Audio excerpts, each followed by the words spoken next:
na to. Nakakatakot talaga, umuuga. Pinagpapawisan siya ng gusto. Sige, artista ka na. Ano ka na, artista ka na. Ako rin, marami pong anak din, ma'am. Pinaghalo na, ilan po yung anak? 9 po. Nanay ko po.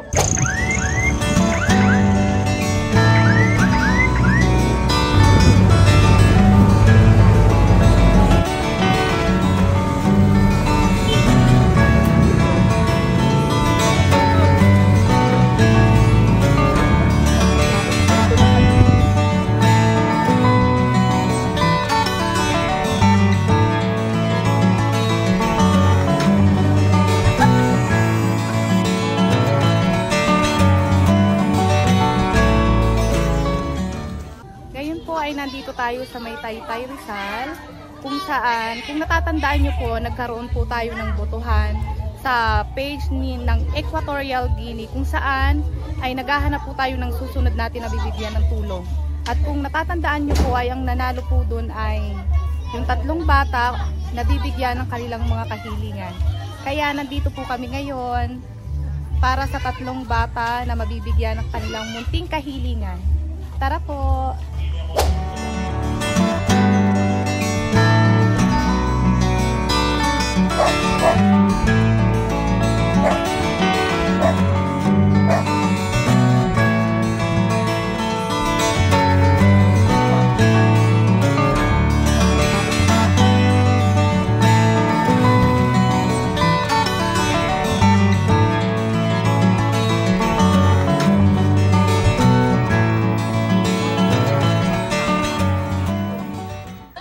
Narito po tayo sa isang lugar na sa Exodus Phase 2. Meron po tayong i-interviewin dito na, anong pangalan mo? Lakasan mo? Lakas. Adrian ang pangalan mo. Ano apelido mo? Ano apelido mo? Lakas. Adrian Villanueva ang pangalan niya. Ilang taong ka na? 8 taong gulang lang siya. Anong grade mo na? Lakas. Kinder 1. Kuya, ilang ate? 7 kayong magkakapatid? 7 kayo? Ilan ang ate? Ilan ang ate? 3 ang ate mo. Ang kuya, ilan? 3. Lakasan mo para at least marinig tayo. Ayan, mapapanood tayo ni Kuya Raul. Lakasan mo yung boses mo. Pinagpapawisan ka na Huwag ka matakot. Interview lang ko. Mamaya meron ka ng premyo. Lakas ang boses. Pawis na pawis Ano ba yan? Pinagpapawisan siya ng gusto. Sige, artista ka na. Ano ka na? Artista ka na. Aaron Villanueva. Anong grade mo na? Anong trabaho ng tatay mo? Driver. Ang mama mo, anong trabaho? Labandera. Pero, ano yun kahit labandera lang yung nanay mo, mahalaga din yun para sa kabuhayan yung pamilya.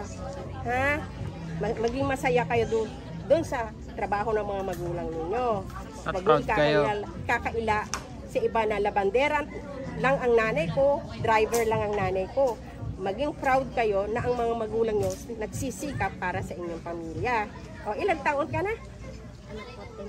Ilang kayo magkakapatid? Di mo alam kung ilang kayo magkakapatid. Talaga, sabi nga 7, yun nga lang mahina. Ilan si ate, ilan si kuya? 3. Si ate, ilan? 3. Bali, 7 ka. Pang ilan ka sa magkakapatid? Tinanong ko yun sa kapatid mo kanina, ano yung pinakamasarap na nakain ninyo sa pamilya nyo na nagsasalo-salo kayo, lalo na kung malapit na yung Pasko, syempre magsasalo-salo kayo. Ano yung mga masasarap na inihahanda ng nanay mo para sa inyo? Adobo, manok, hinaluan ng baboy. Ayun, sarap naman pala, adobo. Eh yung hindi masarap na iniluto ng nanay mo dahil wala kayong pera kasi hindi nga sapat yung ano. Anong niluto niyo? Itlog. At sa isang kapatid mo is tuyo ang ulam daw ninyo. Pero masarap yun ha. Kahit tuyo at itlog lang ang ulam, masarap na yun. Sa pamilya ninyo, sapat na rin yun dahil nagsasalo-salo kayong buong pamilya. Maging masaya kayo kung anong inihahanda ng inyong mga magulang. Oh, tama yun. TV ka na, kaway-kaway ka. Hello. Hello po. Hello po, Kuya Raul. Hello po, Kuya Raul. Salamat po. Salamat po. Ano pangalan mo? Ano pa? Iya. Gia. Naku, kami. Nag-aaral ka na? Hindi ka na nag-aaral? Ilan kayo? Next year ba? Mag-aaral ka na? Dapat mag-aaral ka ha. Kasi alam mo, bata ka pa, kailangan mong matutong mag-aaral. Kasi para paglaki mo, makahanap ka ng gandang trabaho at makakatulong ka rin sa iba, kagaya ni Kuya Ruel. Lagi mo tatandaan yun ha. Importante mag-aral. Taong ka na pala? 11 ka na. Bali, anong grade mo na dapat kung nag-aaral ka ngayon? 4. Grade 4. Kasi para din sa kinabukasan mo, okay? Kung halimbawa mabibigyan ka ng pagkakataon na humingi na maliit na bagay, anong gusto mo? Laruan, damit, sapatos, kahit ano. Laruan, may gusto ka ba laruan? May gusto ka laruan? Sige, mamaya bibili tayo ng magugustuhan mo dun ha? Sige. Thank you. Ano po pangalan mo? Princess po. Siya po yung Princess Villanueva po. Villanueva. Princess Villanueva, ang nanay nila, Adrian at saka ni Aaron. Ano pong trabaho nyo, Nay? Noon, nalabandera po ngayon. Wala na po. Pero yung asawa nyo po nagtatrabaho? Noon po yun, ma'am. Ngayon, namatay na. Napatay na. Wala na. 3 years na po. Buti nakakayanan niyo po yung sitwasyon ninyo na wala na yung tatay. Sino po yung gumagawa ng paraan para makakain po kayo ng sapat? Minsan, meron po akong kinakasama po. Pero yun ang itinuring na nilang tatay mula nung namatay yung asawa ninyo. Hindi, tito lang po, ma'am. Tito. Kasi parang bayaw po siya. Pero sapat naman po sa pang-araw-araw yung kinikita, ibinibigay sa inyo ng asawa nyo ngayon. Sapat naman po. Ngayon po, ma'am, may sakit po siya, ma'am. Ano po Kaya yung sakit? dito kami nagbabiyahe ngayon, ma'am. Ano po yung sakit niya? Matas po kasi yung blood sugar niya. Kailangan po talaga may Maintenance. Mga gamot. Ngayon po, ano po handa nyo sa Pasko? Hindi pa namin po alam, ma'am. Kasi may sakit pa kayo kasama po. Hindi pa kayo makakabiyahe. December na to. Hindi na pwede kasi talaga yan kasi baka maya biglang mahilo o ganyan. Siyempre, jeep yan po eh. Kuya Rowel, talagang kailangan yun ng tulong. 7 ang anak niya. Tapos, patay na po yung una niyang asawa. At yung kanyang kinakasama sa ngayon ay may sakit. Meron pa rin yung kinakasama ko rin. Marami din anak din, ma'am. Pinaghalo na, ilan po yung anak? 9 po. Inay ko po, nanay ko po. Pero man sa inyong tutulong, hindi naman panghabang buhay yung tutulong sa inyo. Gagawa rin po kayo ng paraan para makapag-aral yung mga anak ninyo, makaahon din kayo sa, hindi na lang puro kayo hirap, makaahon din po kayo.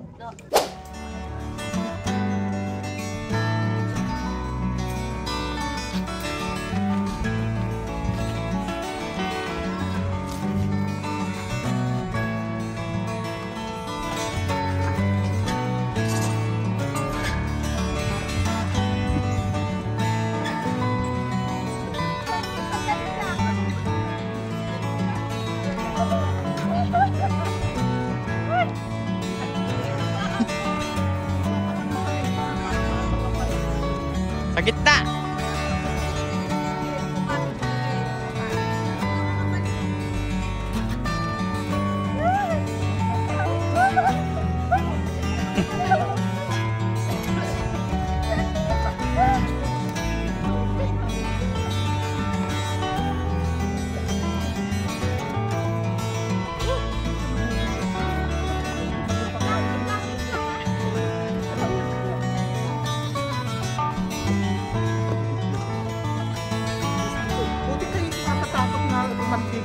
na to. Nakakatakot talaga, umuuga.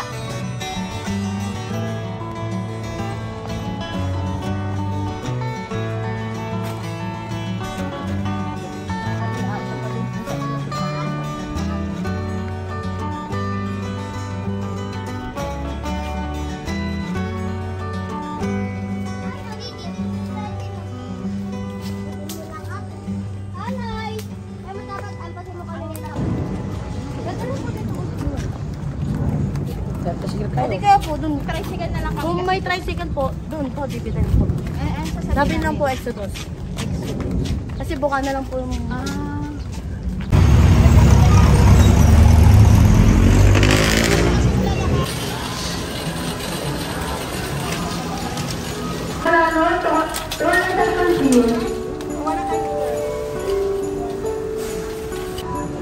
Okay, tama. Banggan yun, gusto mo? Spicy.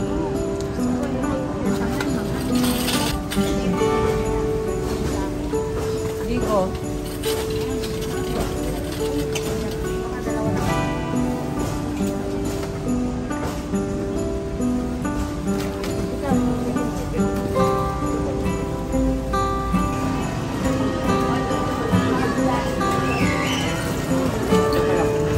Ano gusto mo, gatas o Milo?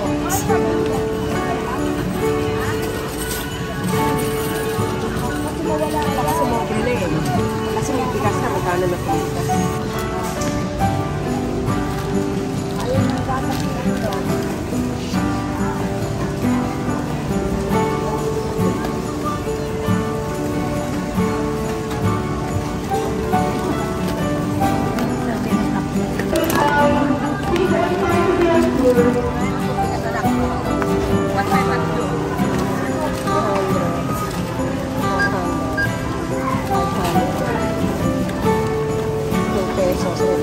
Sobra, yehey, sobra.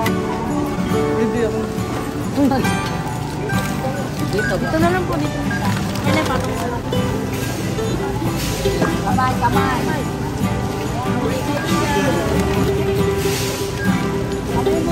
Huwag ka na magiging.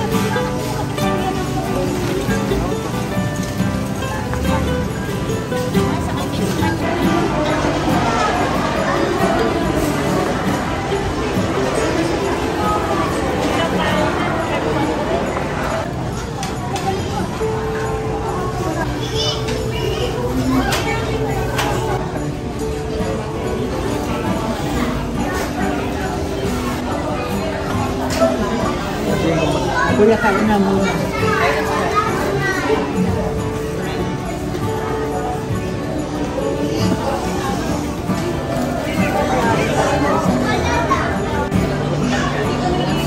At the back. More on water.